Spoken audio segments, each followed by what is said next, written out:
할렐루야, 사랑하는 중동부 친구들 잘 지내고 있죠? 우리가 곧 만납니다. 교회가 단계적으로 개방을 시작했습니다. 목사님 생각으로는 아마 5월 중순쯤 되면은 우리가 만나지 않을까라는 생각인데요. 조금만 힘내고 기도하며 이겨냅시다. 목사님도 여러분을 기도하고 있으니까요. 이 상황이 속히 지나갈 거라 목사님은 생각이 됩니다. 먼저 첫 번째 광고. 온라인 인증샷 이벤트 계속 진행됩니다. 옆에 있는 번호로 지금 예배드리고 있는 그 모습 그대로를 사진 촬영하여서 보내주시면은 선물을 드리도록 하겠습니다. 그리고 두 번째 광고, 창립 17주년과 우리 어린이는 아니지만 어린이 주일을 맞이하여서 드라이브 스루 신방을 합니다. 옆에 지금 이미지 나가고 있을 텐데요. 그 이미지대로, 이미지의 설명대로 드라이브 스루 다가와서 선물을 받고 돌아가는 우리 중동부 친구들이 됐으면 좋겠습니다. 오늘은 부활절입니다. 예수님은 죽으시고 부활하셨습니다. 아멘입니까? 그동안 예수님이 부활하지 않았어. 죽은 사람이 어떻게 다시 살아날 수 있어? 라고 이야기하는 사람들이 정말 많았습니다. 그래서 사람들이 뭐라고 이야기를 했냐면요. 예수님은 십자가에 죽지 않고 십자가에서 실신했다는 사람들이 있었고요. 예수님은 제자들이 밤에 예수님의 시신을 옮겨놓고 부활했어 라고 이야기를 하는 사람들이 있었고요. 또한 예수님의 제자들이 환상과 환각을 믿었다 라고 이야기하는 사람들이 있었습니다. 그러나 분명한 거는요, 예수님의 부활이 사실이라는 것입니다.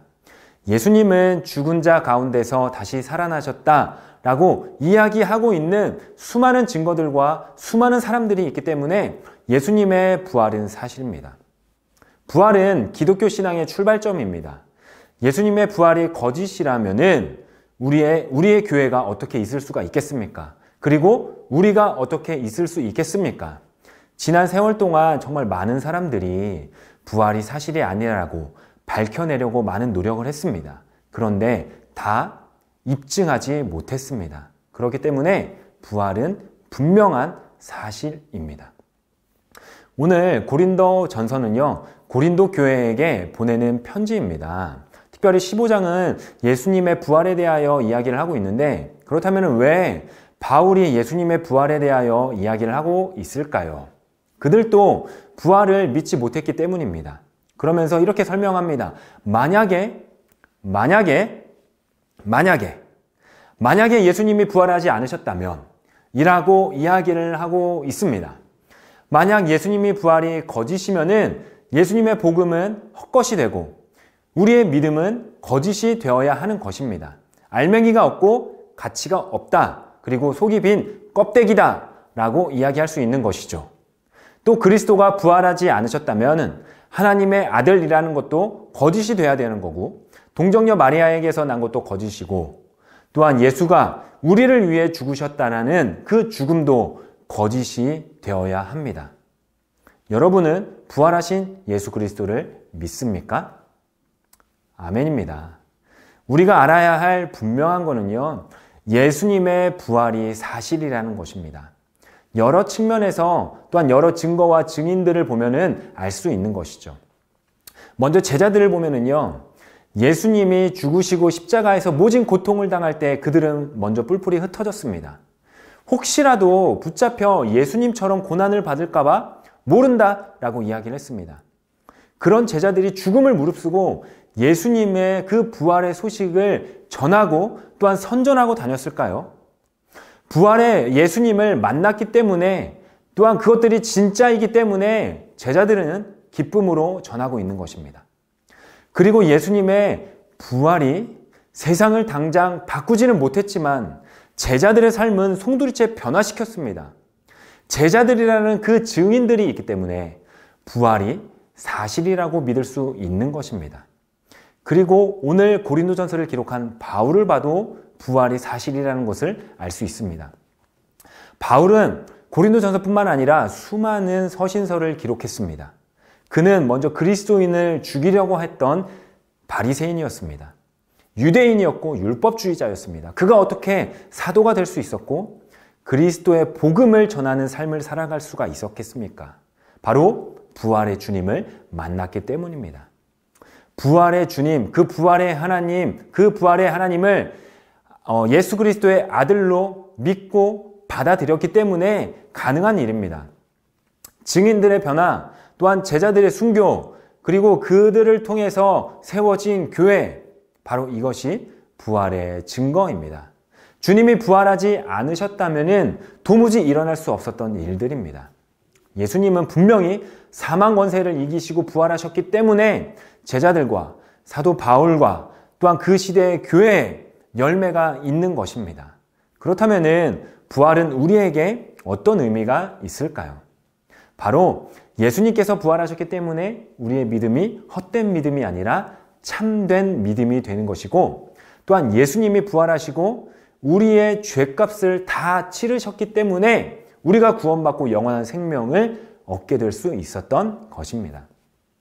주님은 분명히 부활하셨는데 아무 의미 없이 부활하신 것이 아닙니다. 주님은 우리의 삶에 새로운 의미를 부여하기 위해서, 또한 새 소망을 주시기 위해서 부활하신 것입니다. 이것이 부활이 우리에게 주는 의미입니다. 만약 예수님이 부활하지 않으셨다면 부활도 없을 것이고 우리도 그냥 죽음에서 사망에서 끝났을 것입니다. 에베소서 2장 5절의 말씀을 보면은요, 이런 말씀이 있습니다.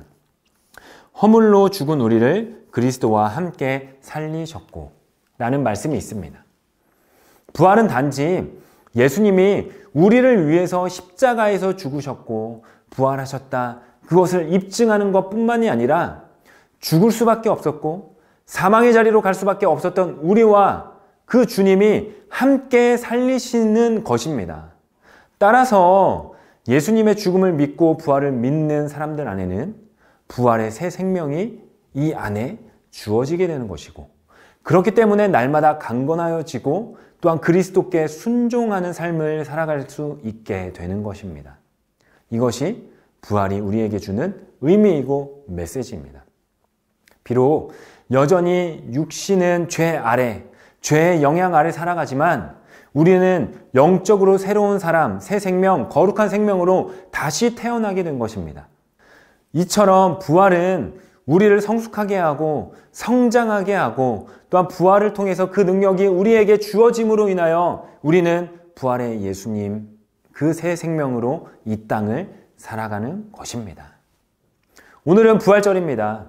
예수 그리스도의 부활로 인하여서 나의 가정이 변화되고 나의 학교가 변화되고 또한 삶의 자리가 변화되고 치유되고 회복되는 놀라운 역사가 날마다 있기를 주님의 이름으로 소망합니다.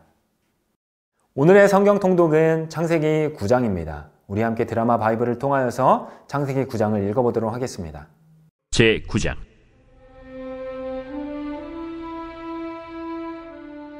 하나님이 노아와 그 아들들에게 복을 주시며 그들에게 이르시되 생육하고 번성하여 땅에 충만하라.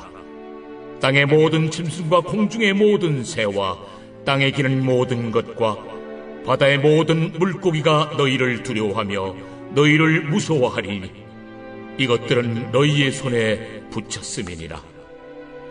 모든 산 동물은 너희의 먹을 것이 될지라. 채소같이 내가 이것을 다 너희에게 주노라. 그러나 고기를 그 생명되는 피째 먹지 말 것이니라.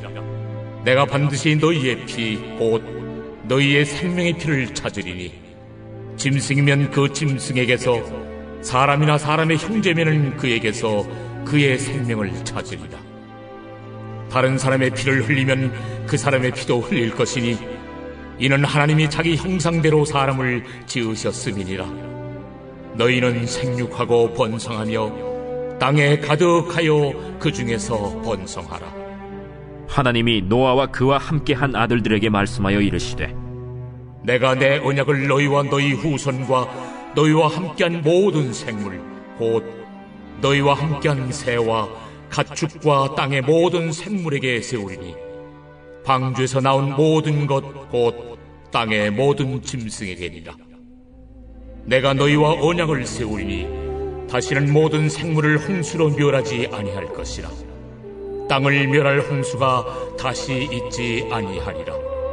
내가 나와 너희와 및 너희와 함께하는 모든 생물 사이에 대대로 영원히 세우는 언약의 증거는 이것이니라. 내가 내 무지개를 구름 속에 두었나니 이것이 나와 세상 사이의 언약의 증거니라. 내가 구름으로 땅을 덮을 때에 무지개가 구름 속에 나타나면 내가 나와 너희와 및 육체를 가진 모든 생물 사이에 내 언약을 기억하리니 다시는 우리 모든 육체를 멸하는 홍수가 되지 아니할지라. 무지개가 구름 사이에 있으리니 내가 보고 나 하나님과 모든 육체를 가진 땅의 모든 생물 사이에 영원한 언약을 기억하리라. 내가 나와 땅에 있는 모든 생물 사이에 세운 언약의 증거가 이것이라. 방주에서 나온 노아의 아들들은 셈과 함과 야벳이며 함은 가나안의 아버지라. 노아의 이 세 아들로부터 사람들이 온 땅에 퍼지니라. 노아가 농사를 시작하여 포도나무를 심었더니 포도주를 마시고 취하여 그 장막 안에서 벌거벗은지라. 가나안의 아버지 함이 그의 아버지의 하체를 보고 밖으로 나가서 그의 두 형제에게 알리매 셈과 야벳이 옷을 가져다가 자기들의 어깨에 메고 뒷걸음쳐 들어가서 그들의 아버지의 하체를 덮었으며 그들이 얼굴을 돌이키고 그들의 아버지의 하체를 보지 아니하였더라. 노아가 술이 깨어 그의 작은 아들이 자기에게 행한 일을 알고 이에 이르되 가나안은 저주를 받아 그의 형제의 종들의 종이 되기를 원하노라. 셈의 하나님 여호와를 찬송하리로다. 가나안은 셈의 종이 되고 하나님이 야벳을 창대하게 하사 셈의 장막에 거하게 하시고 가나안은 그의 종이 되게 하시기를 원하노라. 홍수 후에 노아가 350년을 살았고 그의 나이가 950세가 되어 죽었더라. 끝으로 153 기도로 오늘 예배를 마치도록 하겠습니다. 성령님, 오셔서 우리를 다스려 주세요. 하나님, 복음이 전해져 이 땅의 백성들이 발걸음을 교회로 향하고 구원받게 해주세요. 하나님, 이 땅을 고쳐주세요. 진리의 말씀으로 우리를 새롭게 해주세요. 하나님, 코로나19의 확산을 멈춰주세요. 속히 치료제가 개발되게 해주세요. 하나님, 코로나19 바이러스로 먹고 사는 문제가 더 어려워졌어요. 가정과 나라의 경제를 회복시켜 주세요. 하나님, 나와 생각이 다른 것을 싫어하고 서로 편을 가르고 미워하는 사람들이 많아요.